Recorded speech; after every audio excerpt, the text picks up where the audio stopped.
Welcome to Not What I Thought. I'm Erika. I'm Yolanda. And I'm Becca. We're therapists, entrepreneurs, and perfectly imperfect humans.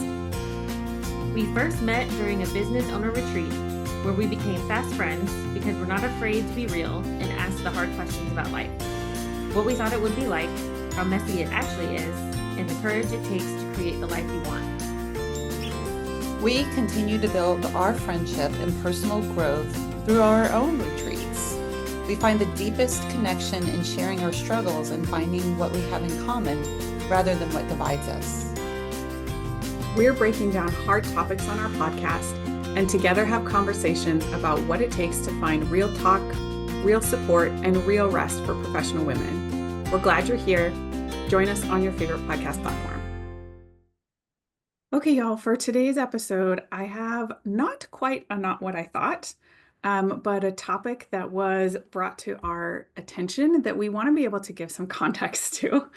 I'm seeing smiles and laughs already. So Isn't feedback great? Isn't feedback great? Right. No, it really is though. Oh, it is really great. Yeah. It is. Yeah. So probably because we are all trained as couples therapists, family therapists, we do talk quite a bit about the families that we came from, our families of origin, and kind of how they have impacted us, sometimes good or bad, or just neutral. Like this is a thing that's part of, who I am because of the family that I came from. Mm-hmm. And the feedback that we got was like, wow, why do y'all hate your mom so much?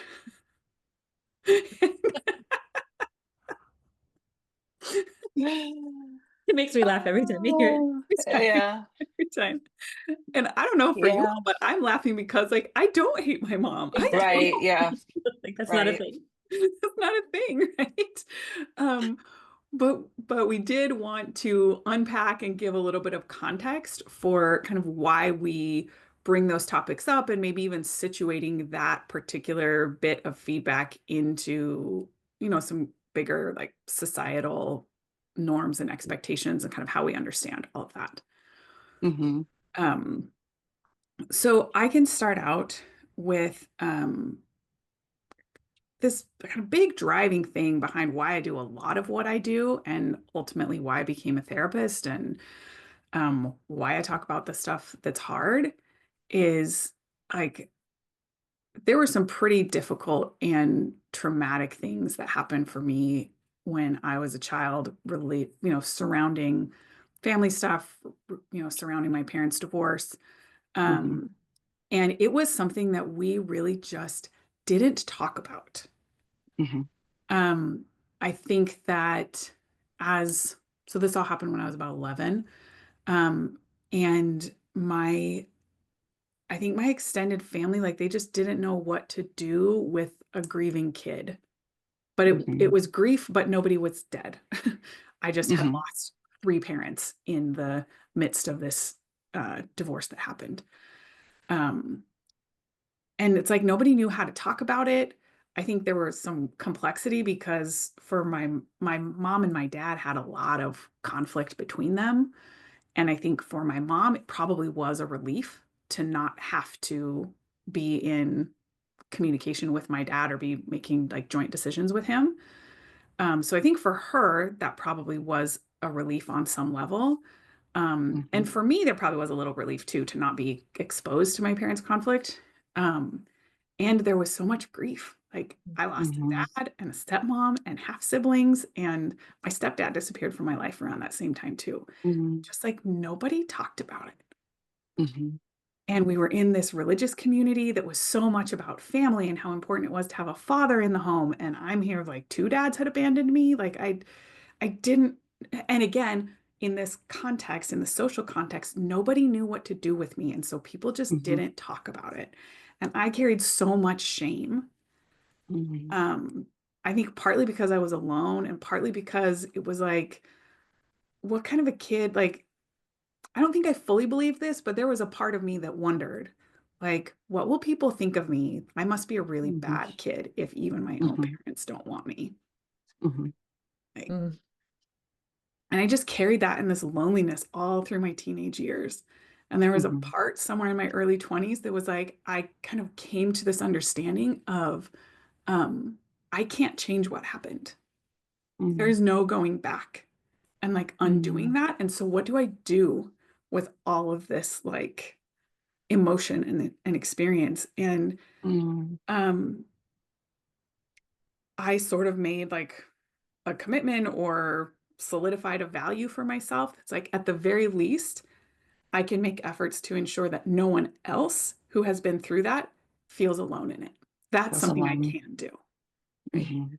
So I Yeah. can be the person who goes when things are hard and awkward. I can be the Mhm. person who shows up for this thing that we don't know how to talk about. It's like, well, it's awkward as hell. I don't know what to say, but Mhm. I'm not gonna say nothing because I know Right. how painful that was for me that this thing happened Yeah. and just like nobody could talk about it. Um, and so there is a big part of why do I air the family dirty laundry? Why do I talk about the things that were hard? It's like maybe somebody that's listening has been through something similar and it helps them to know that they're not the only one.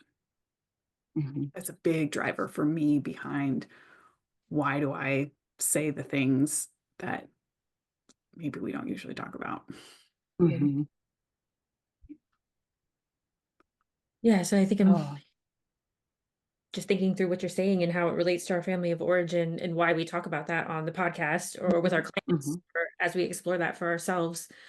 Like it imprints on all of us and influences the way we are seeing present interactions, present relationships. And Mhm. I guess I was also thinking about how you took one message from it, right? That like I must be a really bad kid, or there was part of you that believed that or thought that that could be true. Like that's a Or that story, other people would think that. or Oh, other wow, people would what think who that, must you Mhm. be if your parents don't want you? right? Mhm. But a different person in that same scenario might come up with a totally different message that they Mhm. internalized and took with them and impacted them in a different way. And so, I don't know, it's just so intriguing how similar circumstances can lead to all these different outcomes and views on how we show up, right? How we are present. And I think that's why it's important to relate not only our family of origin stuff, but then also how does that play out and influence my own choices and behaviors.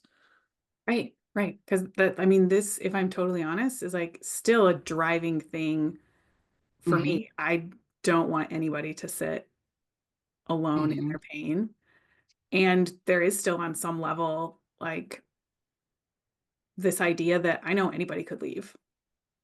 Mhm. I maybe don't believe that when I look at the Mhm. friends that I have in my life. But I know that theoretically it's possible because I've lived that. People who aren't supposed to leave you left me. Yeah. Yeah. I mean, that And part like, of your brain that yeah, that's stored what. that information is not Hmm. gonna let that go. Yeah. Hmm. Hmm. So in every relationship that I'm in, it's like that always exists in some Mhm. little bit in the back of my mind that's like, oh, this could end. This person, I don't know. Mhm. I don't think it will. I don't know what circumstance would make that happen, but like it could. Anybody could leave. Mhm. Yeah. Yeah. Yeah.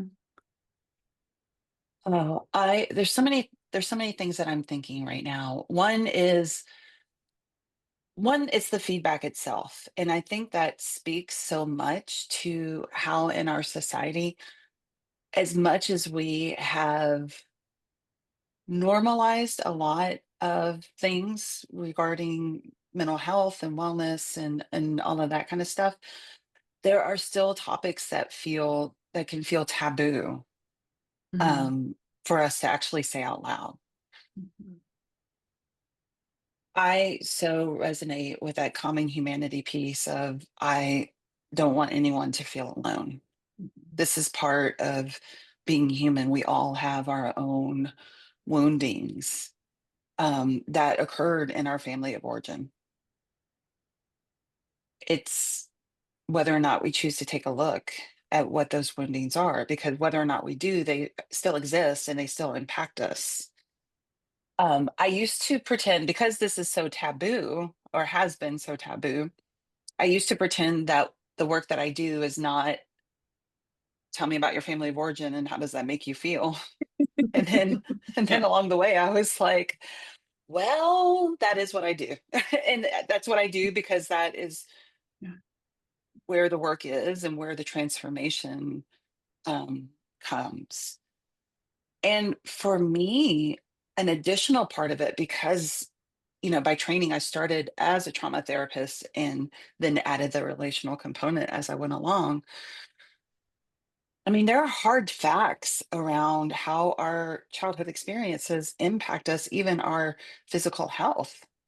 The adverse childhood experience study happened decades ago in the 90s about how events in our childhood, like divorce, like having a caregiver who has an unaddressed mental illness or addiction, and verbal abuse and neglect, and all of those things impact our physical health with chronic health conditions like heart disease, diabetes, et cetera, et cetera, et cetera.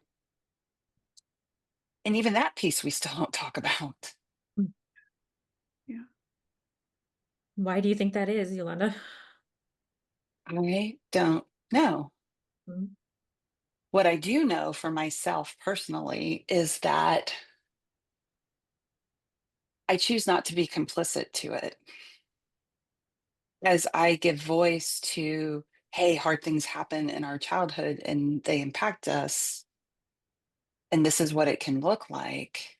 It's not so much spilling the tea about my family, because insert basically any other family that exists. It's, I'm no longer going to be part of a society that just stands by as it happens without giving voice to it. I have some ideas about why we don't talk about this stuff. Yeah, Yeah. let's hear I it. mean, I'm not like quoting any research studies or anything, just No, yeah. right. Um, I think in some circumstances, like in my situation, I think people really didn't know what to say. Some people probably didn't recognize, oh, this is a grieving child who needs help. They just didn't see it. And I think the people who didn't know what to do. They didn't know how to help. And so they either, said nothing or kind of hoped like, but you're okay, right? Like it's gonna be Right. fine, right? Um, I think sometimes in some families and in some, religious communities, there can be this idea that we aren't supposed to question our parents, Hmm.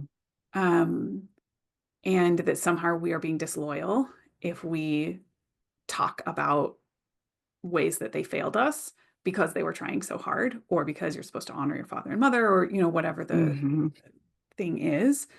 Hmm. And so then almost like instead of when something rough happens in a family, instead of looking at the thing and going, wow, that shouldn't have happened, we maybe look at the messenger and we say, oh, the Hmm. problem is that you're talking about it. See, none of this would be a big Hmm. deal if you would just stop talking about it. We kind of Hmm. put our focus in the wrong place. Um, and I mean, my situation is definitely something that counts as a trauma. But every family has stuff that was just like not perfect, not ideal. And these are in fantastic, wonderful families. Right. Everybody has limited resources of time and money, and sometimes different sets of needs need to be prioritized, or we have times when somebody is sick or stressed at work, whatever. Like stuff happens, and there are fights and repairs that need to happen, or times when we have lots of money and times when we don't have as much, and kids feel the effect of that. Hmm. Like there's all these sorts of things that happen, Hmm. that we need to figure out how we're going to integrate and understand when we get Hmm. into adulthood. And I think we really do a disservice when we say, like, but you can't talk about that. Because, like, the talking about it doesn't even mean that you thought you had terrible parents. It's just like an acknowledgement of, like, oh, this was a thing that was hard that I don't really know how to understand because I was a kid. Right? Um, or even if we do have legitimate critiques of our parents, that also is so developmentally normal. Hmm. It is a normal part of development that we figure out who we are as individuals separate from the family and culture that we were raised in. And often we decide that we figure that out, and then we decide we still want to be part of this family and this culture, and that's beautiful, but we have an understanding of who we are. And I said before we started recording, I may be feeling this particularly acutely because I have a tween and a Hmm. teenager right now. It's like, Hmm. yes, I am seeing this, how they need to say, Hmm. this is how I am different from you. Mhm. And that is normal. And how they often do it, this is how I'm different from you, is by critiquing you. Mhm. That's what that looks like. And I read something recently that said that the separation is so painful for that Mhm. developmentally normal process that it Mhm. almost has to happen with anger.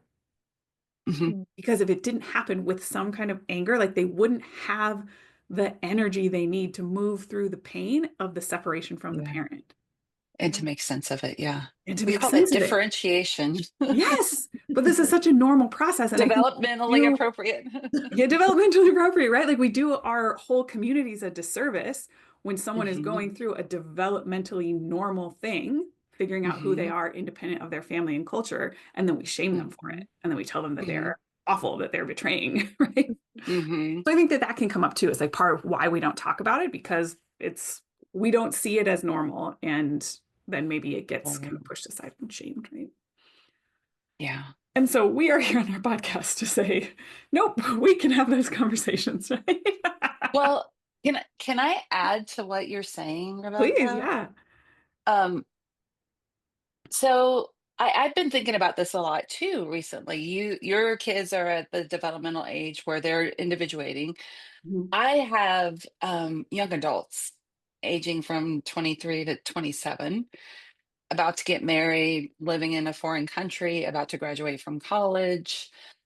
And a lot of my thought has been, oh my gosh, there is so much growth that I have been through personally since they were young, that the things I know now I didn't know then. And I wish I knew the things then that I know now.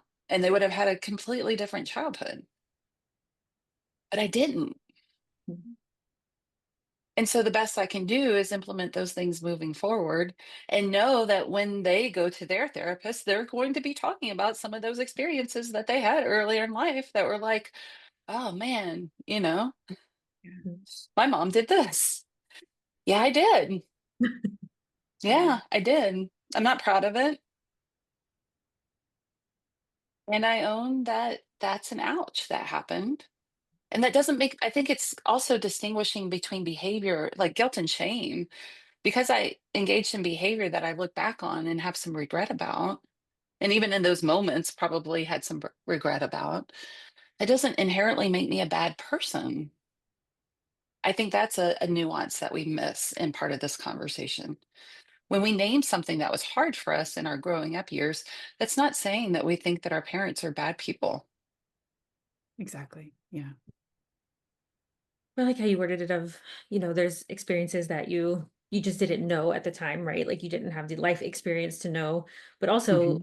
we have more knowledge as a culture and as science advances, right? And Right. I work with a lot of postpartum clients, and this is a story I hear over and over again about Yeah. how you set up the crib now is different than it was a generation ago, Hmm. right? You don't put all the blankets in there and all the stuff. And by saying, Hmm. no, the crib, we're going to leave the crib blank with nothing in it now is not a criticism upon that you didn't do that. You didn't know because that wasn't something that was researched and didn't exist. It wasn't a thing. And so, yeah, I think it comes with we gain experience in life. So obviously we're going to see things a little bit differently and we would have done things different, but also the world changes and rapidly. For sure. And I will Yeah. Even in say, the past 5 years. yeah, Yeah. for all of our older parents, our boomer and older parents, um, we as a generation or a couple of generations, like as we have learned these things, we have maybe not always been kind in, like you're saying, Erica, like stuff changes. And Hmm. I think their online culture doesn't help either. Right? Like, Hmm. how could they have done this? Oh, that would never. It's like that we lose that part of like they were doing the best they could, and they were excellent parents Hmm. for the generation that they were in and with what they had to work with. And we can say now we want to do something different because all the science, all the things that we've learned, all the Hmm. and that back to Yolanda's point, that doesn't have to mean that we cast our parents as terrible people Hmm. or that because we have back to our feedback, right? Because we have something to say about it doesn't mean that we hate them. Hmm. And also, as we're talking, I'm recognizing all of the nuance in our conversation. All of this is so nuanced, right? This paradox of like, we can say that something that our parents did left an ouch for us, and they're good people. Like, those are two discrepant things that are true at the same time. And increasingly, our society doesn't operate well in this place of nuance. We're losing our ability to see that gray area in some of these things. Everything is shifting so much, even more so towards black or white, right or wrong, good or bad.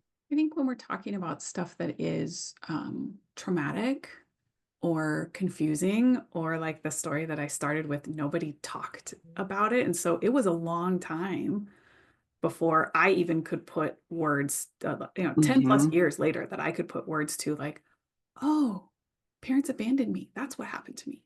Hmm. I think I didn't know. Um, Hmm. that there is this idea with intense emotions that we name it to tame it. Hmm. Part of how we go through a process of being able to integrate what happened to us and allow that to be something that like lives in the past as part of our story and not still in the present, a thing that we're living out every day, is that we put language to it. And so there is something here in the healing process. I mean, we're all therapists, right? It's like, Hmm. this is why we do what we do. And back to like, do y'all hate your moms? Like, no. And there may be part of healing for us or anybody else that's like, I need to tell my story. And maybe Hmm. not just tell it, but like, I need it to be witnessed by someone else so Hmm. that I don't have to sit alone with this thing anymore. Hmm. Um, And I feel like that's an important thing to give people permission to do too, especially when we're dealing with stuff that feels shameful or that no one has talked about, or maybe we don't even know why. We just have a sense of like, oh, but you don't talk about that. You can't say that part out loud.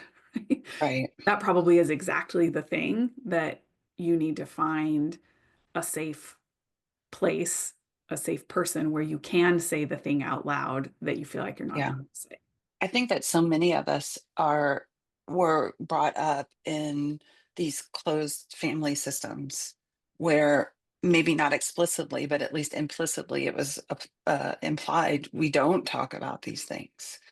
And sometimes it takes this distancing, this individuation, this seeing the world outside of that family system dynamic that we're like, oh, not everybody does it that way. It took a number of years for me to recognize, wow, not everyone handles a hard day at work by coming home and piling up beer cans next to their seat.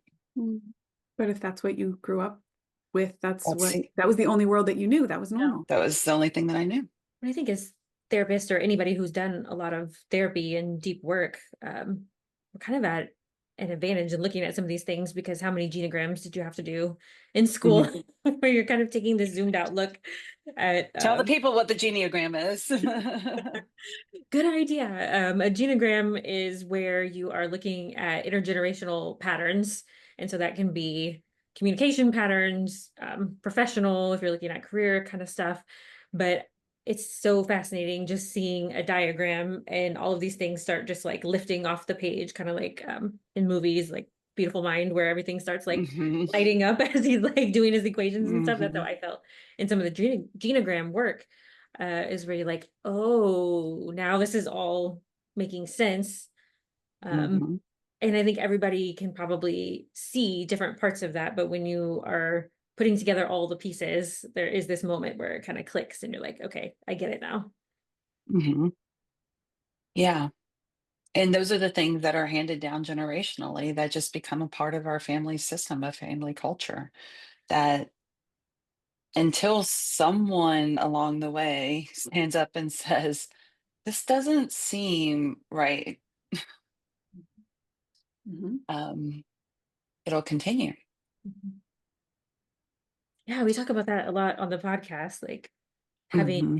see, and I think that that's something that can definitely come out of a genogram or, looking at family trees or thinking about intergenerational patterns is, it really only does take one person to identify something. Again, it doesn't have to be with shame, identifying something that's not working and deciding Right. to something differently, and that can change everything, right? Multiple generations. Everything. It changes everything. Yeah. And as I've done a lot of some of my own like intergenerational work, Mm-hmm. I think there's a way to do this that I'm going to get choked up about this one, that like doesn't have to Mm-hmm. be a criticism, right? It can be Mm-hmm. an honoring of the people who went before Mm-hmm. us.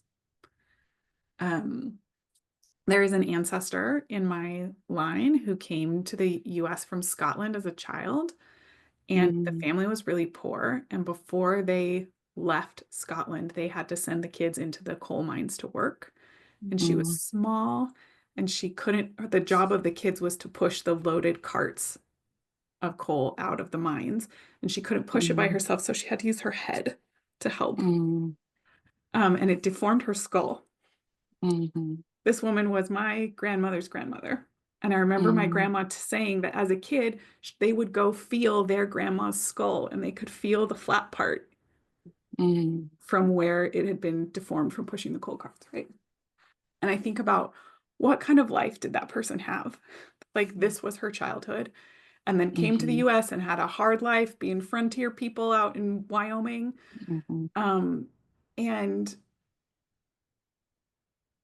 there's this kind of legacy that passed down of like, there isn't really room for kids to complain. You be happy with what you have. Mm-hmm. And as I put these pieces together in my own work, it was like, oh, I don't think that that woman who was my great grandmother, like, I don't think she meant that this would be her legacy. And so maybe there's Mm-hmm. every time that I talk openly about a feeling, or every time I let my kids cry and be messy and I don't say be grateful for what you have or whatever, there's this way that I am like honoring what she went through by doing something Mm-hmm. different. It doesn't have to be a criticism. It's like, wow, I see the pain that got Mm-hmm. passed down and this expectation that we only do things this one way. And there's Mm-hmm. a way that I get to like release the thing that she unknowingly gave us by doing it Mm-hmm. different. Right? Mm-hmm. I That's love so that. What a gift beautiful. that you can give to that little girl. Yeah, Mm-hmm. yeah. It's partly about like changing the family pattern and doing something Mm-hmm. nice for my own kids, but also like honoring that this was a kid who didn't have it, and as an adult unknowingly like gave this legacy to the rest of us. Like, we can fix that. Mm-hmm. It's okay. Mm-hmm. I love that. Thank you for sharing that. I don't know. That feels like a nice place to land. Yeah. Becca, what does your heart know to be true?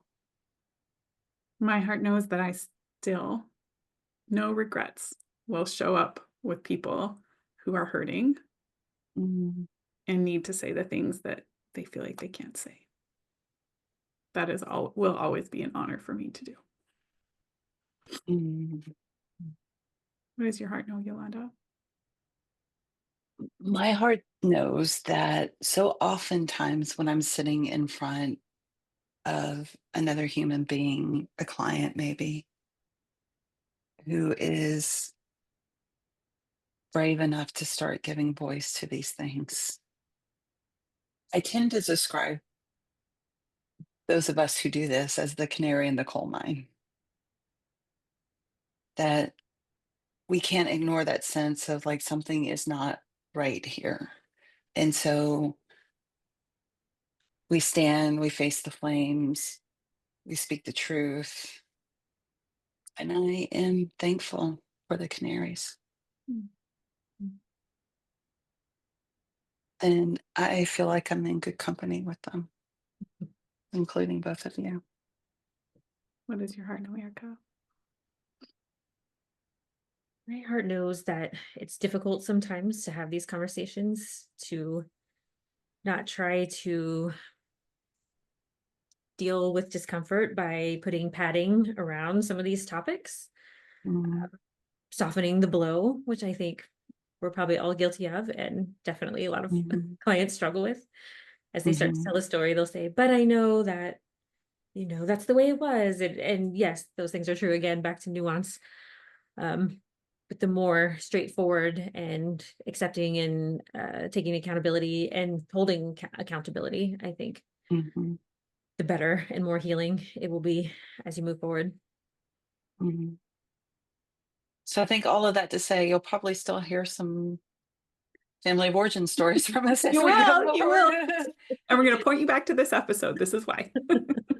And also keep Still the love our feedback moms, so coming. it's okay. And we love our moms. We do love our moms. We love our families. We're so happy you've been listening to the podcast, and we want to make sure you love it. If there's a topic you want us to address, you have a question about one of our episodes, or you want to share your own Not What I Thought experience, we want to hear from you. Record a voice memo or email us at hello@notwhatithought.com. Really, take out your phone now, record, send us a message.